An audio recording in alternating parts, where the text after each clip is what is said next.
it doesn't matter where we're up to in our life. It doesn't matter what age we are. It doesn't matter how long we've been holding on to stuff. Letting go is letting go. And the freedom we experience having let go feels the same. Hi, my name's Andy and welcome to Headspace. No, not really. Actually, if you use the app, you're probably not used to seeing me because they keep me locked in a very dark studio. After 7 years, they let me out. And the more I thought about how I wanted to spend my time, the more I thought about how nice it would be to maybe go on a bit of a journey together. The techniques of meditation are just one small part of how to live a healthier and happier life. I feel I can share it in a very different way out here than I can when I'm sitting in the studio. And that's it really. So, shall we go?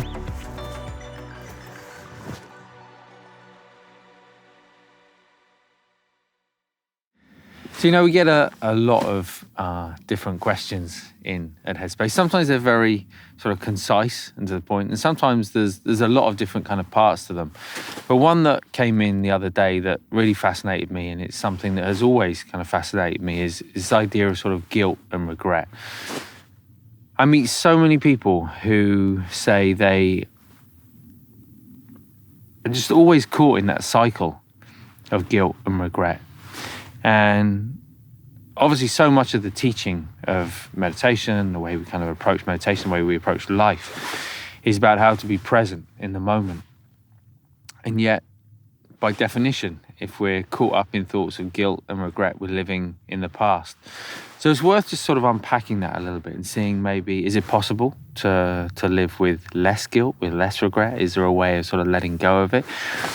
And when I read that letter, I was immediately reminded of living in the monastery, and you have a lot of time on your hands in the monastery. There's a lot of time to think about stuff, and it'd be very easy just to sit there and replay things over and over again, feeling bad about the things you might have said or done in your life. And I remember the teacher, at least at our monastery, said, okay, you get a minute. You get a minute of regret. That's it. No more. And kind of trying to understand that at first of all, how do you do that? We're saying that after a minute we just sort of push the thoughts away, and it's not really like that. I think the point is that regret has its place. I think I'd say guilt arguably has its place as well, but more as a signal, not as a way to kind of beat ourselves up and to criticize ourselves, give ourselves a hard time. I think guilt is the way I see it, the way I sort of live with it in my life is that it's a signal that I've done something that's not in keeping with the way that I would like to live my life. And that signal tells me that there is the possibility that I can learn from that and in the future not repeat that mistake again, if we call it a mistake. So rather than kind of dwelling on it and playing it over and over again, thinking, I wish I could have done it differently. The point here is that if we could have done it differently, we would have done it differently. And then people say, yeah, I know, but I knew there was another way. Well, yeah, we knew there was another way. Intellectually, we knew there was another way. Retrospectively, we knew there was another way. But if we had known as an experience in ourselves in that moment that there was another way, we would have done it in another way. So as much as we might want to beat ourselves up, and in hindsight, we can always look back and in sort of the calm, clear mind that retrospection sometimes bring, we can see that. We have some distance from it and say, yeah, okay, I see what happened there. I kind of got caught up, whatever it might be. But in that moment, we genuinely did the best that we could do.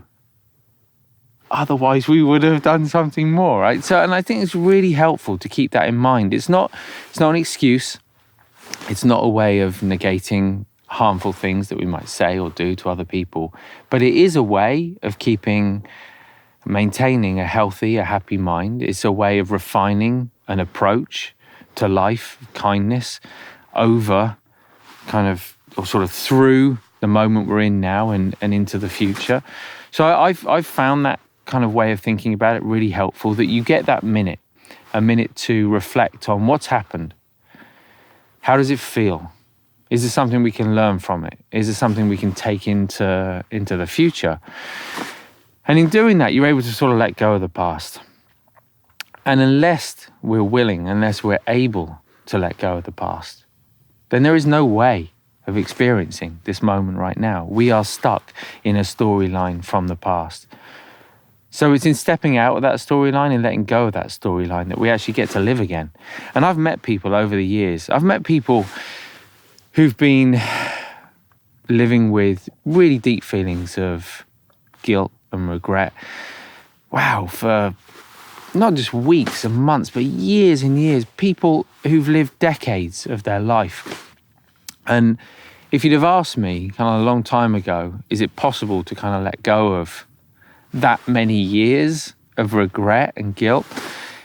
I'm not sure how I would have answered, but in meeting those people so consistently over the years and in experiencing it myself, I'd say absolutely. It's possible. And I've met people who've let go of 40, 50 years of regret and into their 60s and 70s and even 80s, being able to let go of things that they thought they would never be able to let go of. And I feel like if we can, it doesn't matter where we're up to in our life. It doesn't matter what age we are. It doesn't matter how long we've been holding on to stuff. Letting go is letting go. And the freedom we experience having let go feels the same, no matter where we are in our life, no matter how old we are in our life. So I would encourage you not to dwell in guilt and regret, to use guilt as a signal, to give yourself time to pause, to appreciate the feeling, even if that's uncomfortable, and then to let go of that so that you can move on, be present, and live life with a real sense of freedom and ease. So there was one woman that springs to mind actually, and she came to a Headspace event many years ago, a long time ago, and I forget now. I think it was at the end of the event that I was talking to her, and she said that she'd been harboring a sense of not just regret, but a sense of resentment actually for, I think it was almost 40 years. And it had arisen because her husband at the time had an affair with another person, and although she knew about it at the time, kind of let it kind of go on until eventually they went their separate ways. And she said she'd replayed that in her mind every single day, not just once, but multiple times every day for the last 40 years, thinking what might have been, what could have been. Was there any way she could have stopped it, prevented it, foreseen it? Once it was happening, was there any way she could have rectified it or changed the situation in some way? Essentially playing out multiple different stories, which all from the past, nothing that could actually sort of become something real in this present moment. It was all looking to the past, living a life in the past. And she decided to take up meditation. She started using Headspace, and she actually hadn't been using it for a long time, maybe like a couple of months or something. And she said for the first day in her life since that time, she'd gone a day not playing that story in her mind, not caught up in regret, not caught up in feelings of guilt that she might have done something wrong, not caught up in resentment and anger at her husband, her ex-husband. And for me, it was an astonishing thing, actually. One that, as human beings, we can hold on to something for that length of time, replay that storyline over and over until it becomes part of who we are, so completely that we almost forget that we're living in the past.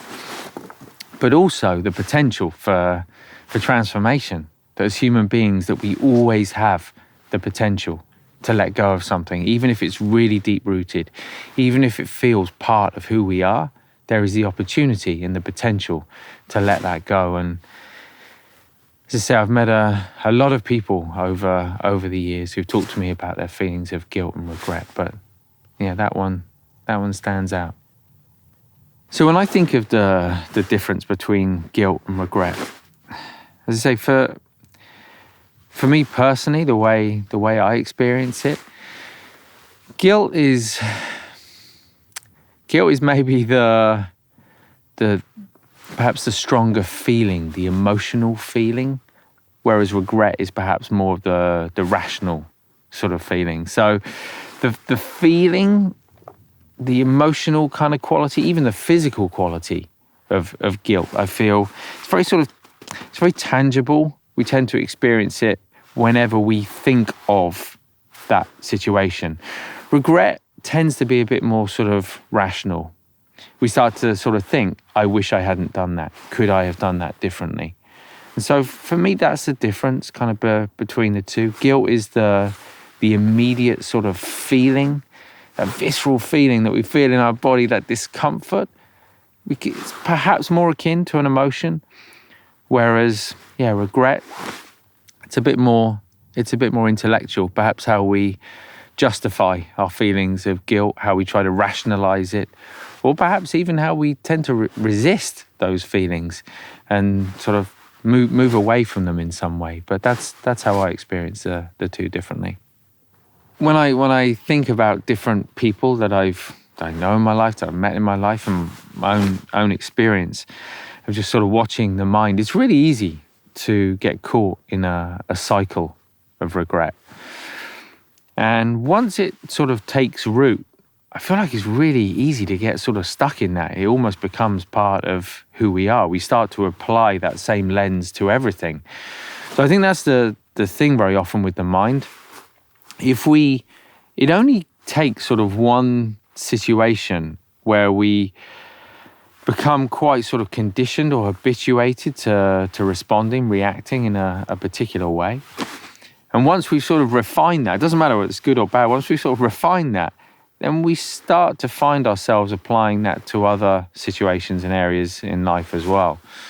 So it's not at all uncommon for people who experience regret over a prolonged period of time for that to become habitual, for it to become conditioned. And that to be the lens that they look at through life. But again, I would always come back to even if that's you, even if it feels as though you can't escape feelings of guilt and regret, I've seen it, I've experienced it firsthand, and I've seen it firsthand. People getting to a point where they're comfortable letting go. And it doesn't mean letting go forever. I think often we think of letting go, it's kind of no longer ever thinking about that thing. That's not it. Of course we're going to think about that thing. Of course we're going to experience thoughts about that thing. It's how often we experience those thoughts, and when those thoughts arise, how much we're going to get overwhelmed by them or caught up in them. So I think to begin with, this is how I have experienced. I can only talk about my own experience, but maybe there's something that I feel a deep sense of regret about. To begin with, it's just like a loosening. Like there's still a sense of regret there, but maybe it doesn't create sort of such a strong emotion. And then over time, the thought perhaps visits a little bit less. To begin with, when the thought arises, there's still enough interest by the mind. So the mind still wants to buy into it, still wants to give itself a hard time, to criticize, to be unkind to itself. And then over time, it starts to get less interested in doing that. Again, it loosens a bit more. The thoughts become a little less frequent. Each time, I feel like there's that sort of connection. Less frequent, less involved, and over time, that loosens up. In time, I think there is a real possibility that we can experience the thought of what happened, and yet we don't get caught up in it. We don't feel overwhelmed by it, and we don't end up thinking about it. We are able to see it, to let it go, and just to continue with whatever we're doing at the time. So people often ask me whether I have regrets myself. Of course, there are things in the past that, in hindsight, in retrospect, I wish I had done differently. And, whether it was things that I said or things that I did.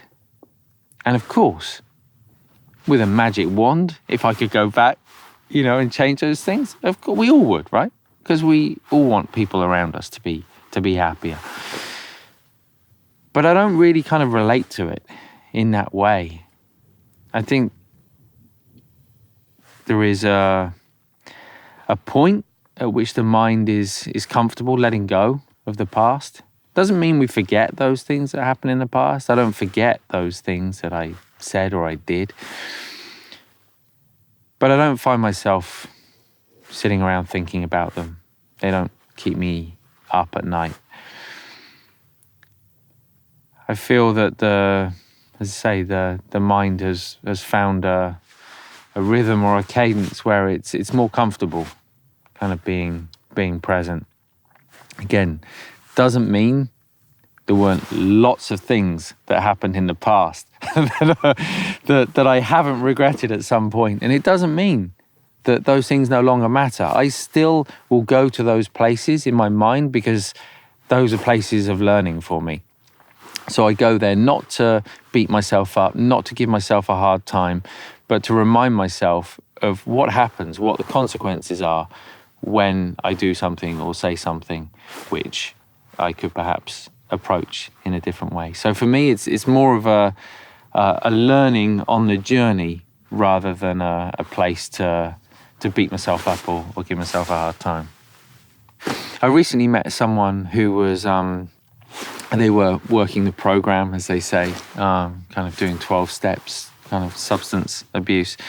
And they were going through the process of listing down all the things they regretted in their life, all the people that they'd hurt in their life, and trying to sort of make restitution, to go around and visit them and, or call them or write to them. And what struck me, and I remember we did something not terribly kind of dissimilar in the monastery. The only difference was we wrote it all down and then we just burnt it. And that sounds quite sort of uncaring in a way. That's not the idea. It was more a point of being able to sort of, again, another way of letting go of that stuff. And also there was no phone, there was no email. And you couldn't leave the monastery. So there was no way of visiting those people, even if you wanted to. But it reminded me of something quite recently. And a chap came up to me and he said, I hadn't seen him for a few years, And he said, I don't know if you remember, he said, but we were chatting about 5 or 6 years ago and, such and such a place. And he said, I said this thing and I felt bad about it ever since. I'm like, wow, what did you say?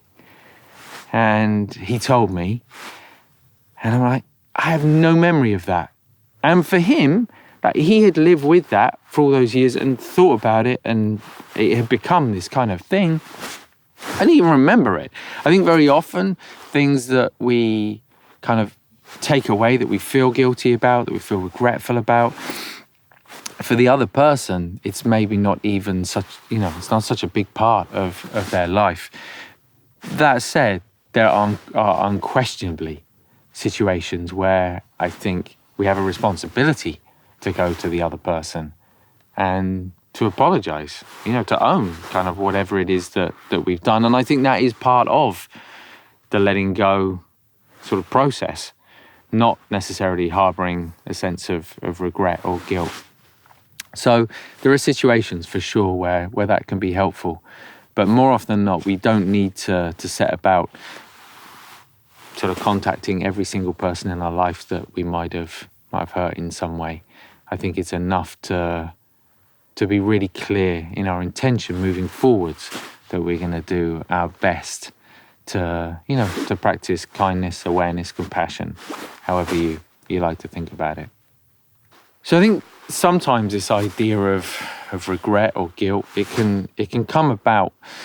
In fact, this was part of the question that came in. It was, how do we deal with letting ourselves down, and perhaps we feel regretful sort of retrospectively. I feel like we can only let ourselves down if we have a very clear expectation of what we're setting out to achieve or do or say or whatever it might be. Because letting down is a point of comparison. So it's sort of this compared to that. I think generally in life, if we have a very fixed expectation, then we're kind of setting ourselves up for failure or disappointment to some extent. We're all human, we're all just trying to work this out. We're on a journey, and it's a shared journey.